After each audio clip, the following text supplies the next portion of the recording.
오늘 저와 여러분이 읽은 성경 말씀에 보면 이사야 선지자를 통하여 하나님이 주신 말씀이 나오고 있습니다. 이사야 선지자는 우시야 왕이 죽던 해 기원전 739년에 이제 하나님의 부르심을 받고 므낫세 왕 통치하에 순교를 당합니다. 기원전 680년, 그래서 약 한 60년가량을 오랜 세월 동안 하나님의 선지자로 일을 했던 선지자였습니다.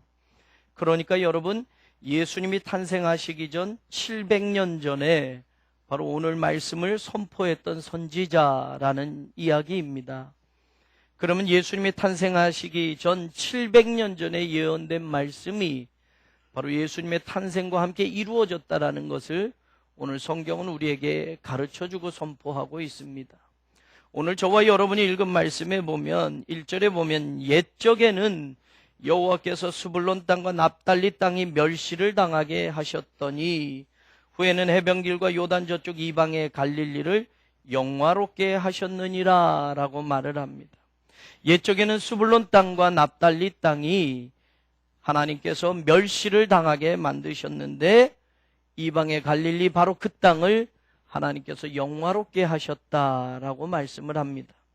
그러면서 하는 말이 그렇게 되었던 이유가 뭐냐면 2절에 흑암에 행하던 백성이 큰 빛을 보았고 사망의 그늘진 땅에 거주하던 자에게 빛이 비치도다라고 말합니다. 이 말씀을 이해하려면 이스라엘의 역사를 조금 더 우리가 생각해 봐야만 합니다. 기원전 734년과 733년에 바로 아수르 왕 디글랏빌레셋 3세가 이스라엘 땅을 쳐들어오게 됩니다. 그 당시에 이스라엘의 통치했던 왕은 이스라엘의 18대 왕이었던 베가가 이스라엘을 통치하고 있었습니다. 이스라엘과 아수르가 전쟁을 하게 된 겁니다. 그런데 안타깝게도 이스라엘의 베가는 이 전쟁에서 참패를 하게 됩니다. 그래서 아수르 왕 디글랏빌레셋이 이 바로 스불론 땅과 납달리 땅을 아수르의 영토로 차지하게 됩니다. 그리고 그 이후에 또 전쟁에서 기원전 721년에 이스라엘은 완전히 아수르의 멸망을 하게 되죠. 이 스불론 땅과 납달리 땅은 바로 이스라엘의 그 역사 속에서 들여다보면 멸시를 당한 땅이었다라는 겁니다. 왜 그런가? 이스라엘 백성들의 땅이고 하나님의 사람들이 살아야 할 그 땅인데 바로 아수르와의 전쟁에서 패하고 난 다음에 그 땅은 아수르의 영토가 되면서 아수르 사람들이 이제 이방 사람들을 이주시켜서 그 땅에 거주하게 했던 겁니다. 그래서 오늘 이사야는 이방의 갈릴리라고까지도 표현을 합니다. 하나님의 백성의 땅이 이방 사람들이 들어와서 살게 되는 땅, 하나님이 이스라엘 백성들에게 주신 땅이 아수르에게 빼앗겨버린 땅, 수치스러운 땅, 약속을 잃어버린 땅이었기 때문에 오늘 스불론과 납달리는 흑암에 거하는 땅이었고 멸시를 받는 땅이었고 사망의 그늘진 땅이었다라고 이사야가 선포하는 겁니다. 그런데 그 땅이 어떻게 달라졌느냐? 멸시받는 그 땅, 잊혀져 버린 그 땅, 빼앗겨버린 그 땅, 슬픔의 그 땅이 이제는 그 흑암 속에 큰 빛이 비추게 되었다라고 이야기를 하고 그 흑암에 사는 백성들이 빛을 보게 되었다라고 말을 하는 겁니다. 이 말씀이 여러분 700년이 지나서 예수님이 태어나셔서 이 말씀이 이루어지게 되는 겁니다. 여러분 마태복음으로 가서 보셔야 됩니다. 마태복음 4장을 펴보십시오. 마태복음 4장 12절 말씀을 보십시오. 마태복음 4장 12절부터 17절까지 우리 같이 한번 읽어보려고 그래요. 마태복음 4장 12절 같이 한번 읽어봅니다. 예수께서 요한이 잡혔음을 들으시고 갈릴리로 물러가셨다가 13절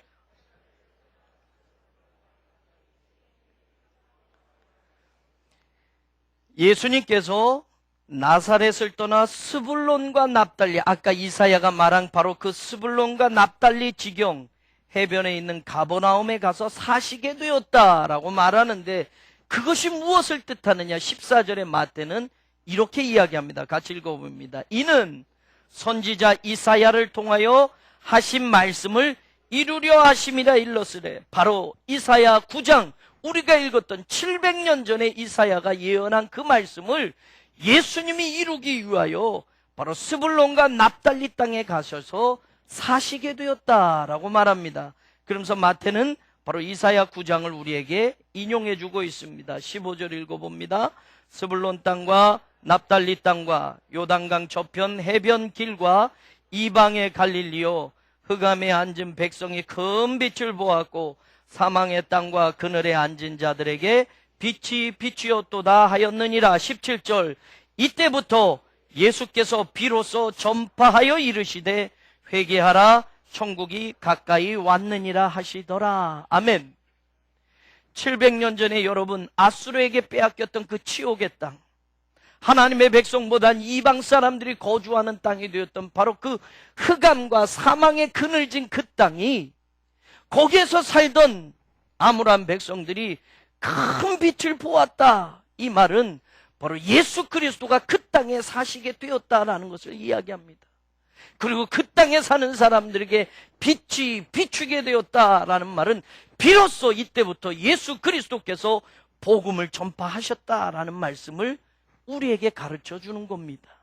그러니 여러분, 이사야 선지자를 통해서 700년 전에 예언된 말씀이 예수 그리스도가 이 땅에 오심으로 말미암아 성취되어졌다고 마태복음은 오늘 우리에게 선언하고 있는 겁니다. 사랑하는 여러분, 그늘진 그 땅, 사망의 그늘이 짙게 드려진 그 땅, 흑암의 백성들이 살던 그 땅에 예수 그리스도가 찾아오셔서 큰 빛을 보게 되었고 생명의 빛이 비추어졌다라는 이 분명한 성취의 말씀이 2000년 전에 예수님이 이 땅에 오심으로 이루어졌다고 한다면, 2000년이 지나 오늘 우리에게도 그 예수님이 분명히 찾아오셨다고 한다면, 절망 속에 있는 인생이, 그늘진 인생이, 버려진 인생이 생명의 빛을 보게 될 줄로 믿습니다. 저는 우리 교회와 성도들과 가정, 모든 삶의 자리에 바로 흑암의 백성들이 큰 빛을 보게 된 것처럼, 그 어두운 자리에 생명의 빛이 비추었던 것처럼, 오늘 이 시대에도 성탄의 예수님을 만나는 우리 교회가, 우리 성도들이, 우리 가정이 생명의 빛 대신 예수님을 통하여 밝은 빛을 보게 되고 소망을 품고 희망을 품는 그런 복된 아침이 되기를 주의 이름으로 축원합니다. 왜 예수님이 우리에게 큰 빛이 되십니까? 왜 예수님이 스불론과 납달리 땅에 사시니 그 사람들이 큰 빛을 보게 되었고 그 어두운 땅에 빛이 비추게 되었습니까? 예수님은 이런 분이기 때문입니다. 이사야 9장은 우리에게 이렇게 이야기합니다. 6절에 보면, 이는 한 아기가 우리에게 낳고 한 아들을 우리에게 주신 바 되었는데 그의 어깨에는 정사를 메었고 그의 이름은, 예수 그리스도는 바로 이런 분이기 때문에 어둠의 그 땅이, 사망의 그늘진 그 땅이 빛이 비추게 되었다라고 약속하는 겁니다. 첫 번째, 예수님은 어떤 분이냐? 그의 이름은 기묘자라고 성경은 이야기합니다. 영어 성경에는 이 기묘자와 모사라는 이 두 단어를 한 단어로 표현을 하는 영어 번역도 있습니다. 히브리어에 이 기묘자라는 것을 형용사로 혹은 명사로 번역하는 것에 따라서 여기에 이사야 9장에 나오는 예수 그리스도의 이름이 5개가 될 수도 있고 4개가 될 수도 있습니다. 그러나 저는 전통적으로 5개의 이 이름을 여러분과 생각해 봅니다. 예수님은 기묘자이기 때문에 어두운 그 땅에 빛을 비추고 생명의 빛이 되셨다라는 이야기입니다. 기묘자라는 말은 무엇입니까? 여러분, 놀랄만한 능력, 기적을 베푸시는 분이라는 뜻입니다. 영어에는 wonder라고 표현하고 있습니다. 예수님은 바로 기적의 주인공이시고 기적의 능력을 가지신 분이라는 것을 저와 여러분이 믿으시기를 원합니다. 여러분, 풍랑이는 바닷가에 예수님이 배에서 주무시고 계셨습니다. 제자들은 너무 이 풍랑이 거세게 되니까 이러다간 우리가 죽겠다라 생각하고 예수님을 깨웁니다. 그리고 예수님은 바다와 바람을 잔잔케 하십니다. 그러고 났을 때 그 배 안에 있던 제자들이 성경에 보면 이렇게 말합니다. 저가 누기에 바람과 바다도 순종하는가? 라고 말합니다. 예수 그리스도는 능력의 주님이신 기묘자가 되시기 때문에 우리에게 능력을 베푸시는 주님이라는 사실을 이 말씀 속에서 우리는 깨닫게 되는 겁니다. 뿐만 아닙니다. 여러분, 네 사람의 친구가 중풍병을 걸린 친구를 메고 와서 예수님을 만나게 됩니다. 일어날 수 없는 그 중병에 걸렸던 그 친구가 예수님의 말씀 한마디를 듣고 자기의 침상을 들고 집으로 돌아가게 됩니다. 그때 사람들이 그 광경을 보고 또 이렇게 말합니다. 이런 권능을 사람에게 주신 하나님께 영광을 돌리니라. 이런 권능을 가진 예수님의 그 모습을 보고 하나님께 영광을 돌렸다라는 겁니다. 뿐만 아닙니다. 예수님은 귀신이 쫓겨나고 말 못하는 사람이 말하게 한 그런 놀라운 역사를 보여주게 되었을 때 사람들이 이렇게 말합니다. 무리가 놀랍게 여겨 이스라엘 가운데에서 이런 일을 본 적이 없다. 예수님은 우리 곁에 계시며 기묘자로서의 모습을 충분히 보여주셨고 능력의 주님이심을 우리에게 보여주셨다라는 사실입니다. 사랑하는 여러분, 성탄의 예수님을 이렇게 만나는 우리가 되기를 주의 이름으로 축원합니다.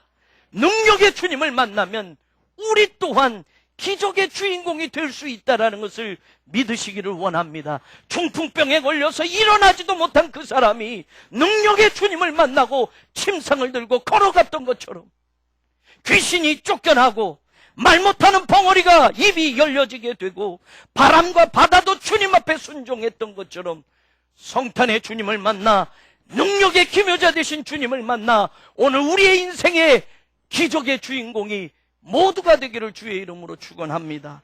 두 번째, 예수님의 이름은 모사라고 성경은 소개하고 있습니다. 모사라는 말은 카운셀러라는 말입니다. 문자 그대로 이야기하면 계획을 세우는 자, 조언을 해주는 자라는 뜻입니다. 그렇습니다, 여러분. 예수님은 우리에게 생명의 말씀을 전해주시는 분입니다. 예수님의 입을 통하여 전해진 말씀은 말씀 자체가 능력이고 말씀이 구원이라는 것을 우리는 믿어야만 됩니다.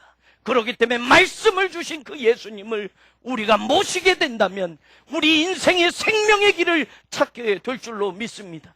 절망과 고통과 한숨뿐인 인생이 우리 곁에서 도우시는 모사가 되시는, 우리의 인생을 바른 길로 인도하시는, 생명의 길로 인도하시는 주님을 만날 때에 저와 여러분의 인생은 말씀대로 살게 되면 복된 인생이 되어질 줄로 믿습니다. 신약에서는 바로 이 카운셀러라는 이 히브리어 요에츠라는 이 말은 굳이 같은 말로 찾아본다면 보혜사라는 단어와 같은 의미를 가지고 있습니다.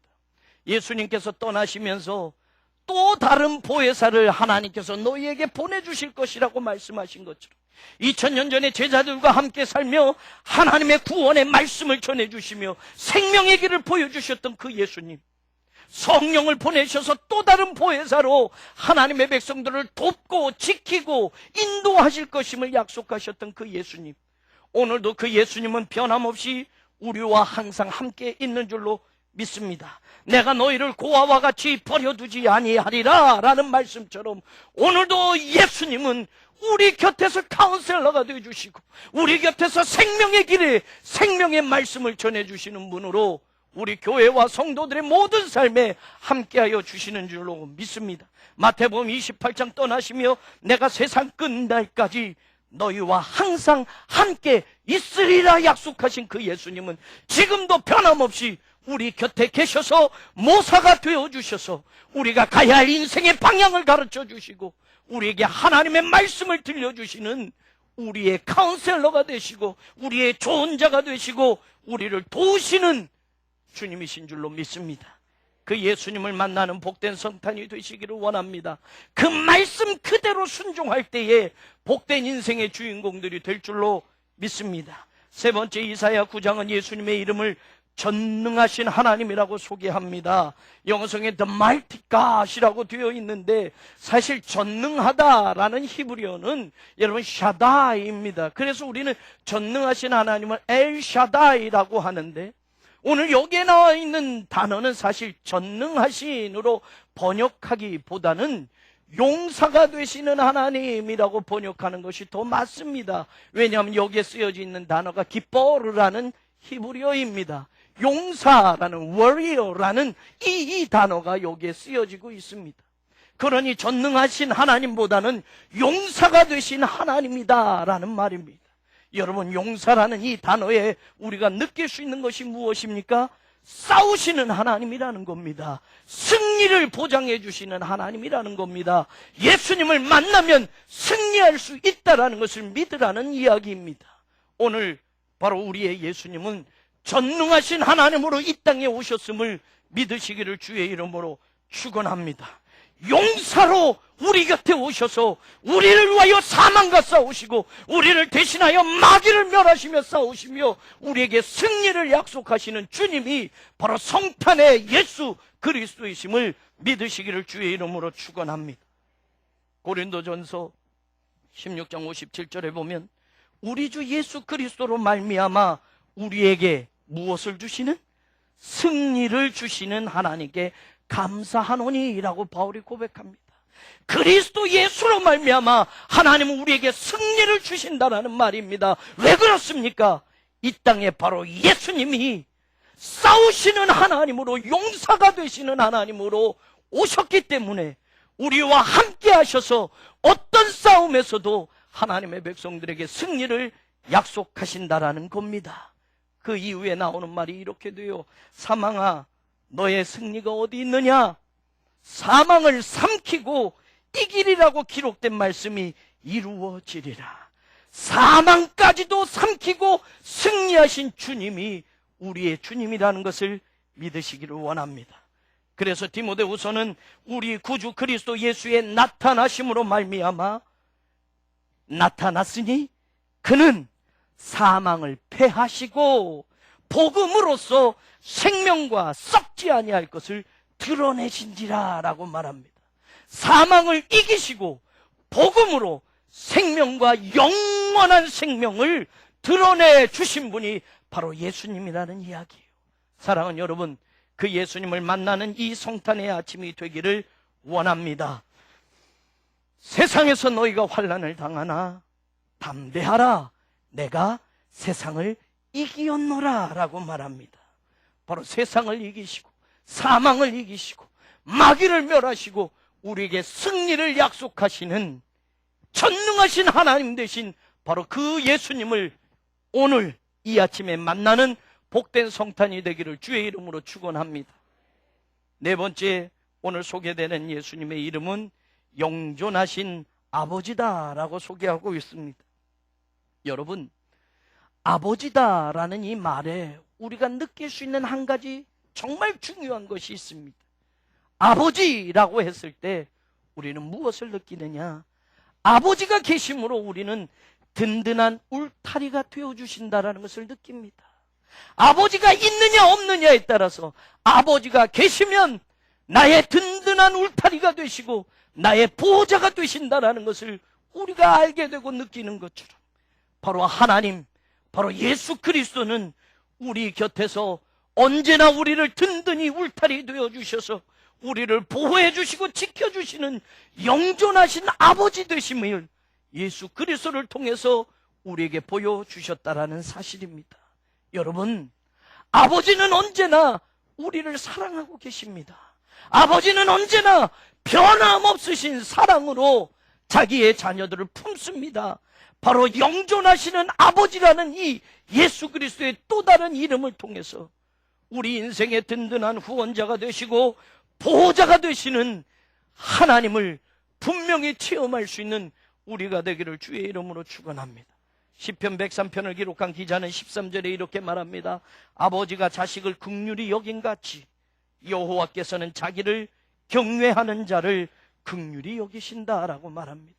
그래요, 여러분. 아버지는 자식을 긍휼히 여깁니다. 아버지는 자식을 끝까지 사랑합니다. 아버지는 자식을 끝까지 보호해 줍니다. 아버지는 자식을 끝까지 믿습니다. 바로 그 아버지가 영원하신, 영존하신 everlasting Father, 변함없으신 그 사랑으로 우리를 품어주시고 그 사랑으로 우리를 지켜주시는 그 아버지를 보여주시는 분, 바로 그분이 예수 그리스도이심을 저와 여러분이 믿으시기를 주의 이름으로 축원합니다. 마지막 오늘 성경은 예수님의 또 다른 이름을 평강의 하나님이라고 이야기합니다. 평강의 왕 대신 바로 예수 그리스도를 오늘 본문 6절 마지막은 우리에게 소개합니다. 예수님의 또 다른 마지막 5번째 이름은 평강의 왕이다 라고 말합니다. 여러분, 이 성경에 평강의 왕이라고 번역된 것은 조금 다시 생각해 봐야만 합니다. 영어 성경에는 king이라고 번역을 안 했어요. 대신 the prince of peace라고 이야기합니다. 왕자다라는 말을 이렇게 좀 약하게 번역을 했습니다. 왜냐? 평강의 왕이라고 번역된 단어가 사실은 왕이라는 뜻이 아니기 때문에 그렇습니다. 방백이라는 뜻이 이 단어의 히브리어에 쓰여져 있어요. 왕과는 다른 단어입니다. 왕은 멜렉인데 여기에 쓰여진 단어는 그 왕이라는 단어가 아닙니다. 방백이라는 단어가 쓰여졌습니다. 평강의 방백이다. 그러면 왕으로 알았는데 예수님은 왕보다 좀 못한 방백이냐? 우리가 이렇게 오해할 수 있어요. 그런 뜻이 아닙니다. 여러분. 평강의 왕이라는 이 단어와 평강의 방백이다라는 이 단어는 다른 의미예요. 왜냐? 예수 그리스도께서는 이 땅에 평강을 위하여 일하러 오신 분이라는 이야기입니다. 왕이라는 이 권위의 자리에서 그냥 앉아있는 그 모습이 아니라 방백으로 평강을 위해서 일하고 현장에서 그 평강을 이루시는 분으로 우리에게 소개하고 있다는 사실입니다. 그래서 요한복음 20장에 보면 너희에게 평강이 있을지어다 라고 말합니다. 아버지께서 나를 보내신 것처럼 나도 너희를 보내노라 라고 말하며 예수님께서 부활하신 후에 평강을 샬롬을 이야기하며 오늘 우리를 이 땅에 평강의 평화의 사절단으로 파송하셨다라는 겁니다. 요한복음 14장의 그 앞에선 이렇게 또 이야기합니다. 평안을 너희에게 끼치노니 곧 나의 평안을 너희에게 주노라 라고 말씀하십니다.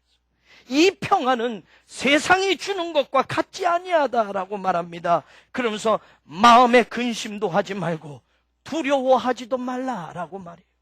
진짜 예수님이 주시는 그 평강을 받은 사람, 예수님이 주신 그 평강을 누리는 사람은 마음에 근심하지 말고 두려워하지도 말라라고 이야기합니다.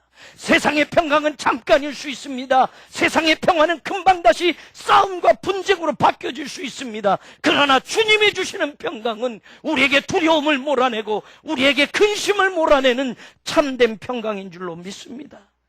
바로 그 평강의 왕, 평강의 방백, 평강을 위하여 일하러 오신 그 예수님이 이 땅에서 평강을 성취하시고 평강을 이루셨음을 저와 여러분이 믿으시기를 원합니다. 그래서 예수님이 탄생하실 때 천사가 외쳤던 것이 무엇입니까?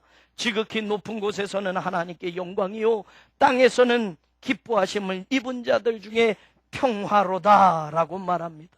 샬롬으로 오신 그 예수님을 만나는 이 아침이 되기를 주의 이름으로 축원합니다. 로마서 5장의 바울은 우리 주 예수 그리스도로 말미암아 하나님과 화평을 누리자라고 말합니다. 바로 예수님은 하나님과 우리의 원수된 관계를 화평의 관계로 만드시기 위하여 십자가를 지시기 위하여 이 땅에 오셨다라는 사실입니다. 그래서 원수된 것을 멸하시고 하나님과 우리가 화목하게 되어서 우리를 하나님의 백성으로 삼으셨다라는 평강의 일을, 평화의 일을, 화평의 일을 하셨다라는 사실입니다. 그것뿐만입니까? 골로새서 3장의 바울은 이렇게 이야기해요. 그리스도의 평강이 너희 마음을 주장하게 하라. 너희는 평강을 위하여 한 몸으로 부르심을 받았나니 라고 말합니다. 평강의 왕으로 오신 예수님을 만난 사람은 우리의 삶이 평강이 주장하게 하는 삶을 살게 하시고 우리 또한 평강을 위하여 한 몸으로 부르심을 받아 이 땅에서 평강을 이루는, 화평을 이루는, 샬롬을 이루는, 평화를 이루는 복된 성도로 살아갈 수 있다라고 선언해 주시는 말씀입니다. 사랑하는 여러분, 이 복된 아침에 우리에게 찾아오신 이 예수님을 만나셔서 스불론과 납달리 땅이 어둠의 사망의 그늘 속에 거하고 멸시받는 그 땅이 이제 영화롭게 되어졌던 것처럼 이 세상에서 우리의 어두운 인생이, 이 세상에서 우리의 멸시받던 인생이, 이 세상에서 보잘것없던 스불론과 납달리 땅과 같이 살던 그런 우리의 삶이 이제는 빛 대신 예수님을 만나, 큰 빛으로 오신 예수님을 만나 평강의 왕으로 오시고 우리의 모사로, 기묘자로, 우리의 능력의 하나님으로 영존하신 아버지로 오신 그 예수님을 만나 저와 여러분, 우리 교회가 이 땅에서 하나님의 역사를 이루어가는 주인공들로 살기를 주의 이름으로 축원합니다. 기도합니다. 하나님 감사합니다. 어두운 스불론과 납달리 땅, 멸시받던 그 땅이 예수 그리스도가 사시게 됨으로 말미암아, 바로 거기에서부터 천국 복음이 전파됨으로 말미암아 어둠 속에 있던 백성들이 큰 빛을 보게 되었고, 빛이 그들의 삶 속에 비추게 되었던 것처럼 이 땅에 오신 예수님으로 말미암아 어둠에 물러가고 생명의 빛이 모든 인생들에게 비춰지게 하여 주옵소서. 오늘 그 예수님을 만나 남은 생애가 복된 삶으로 사는 우리 모두가 되게 하여 주시옵소서. 예수님 이름으로 기도 올려옵나이다. 아멘.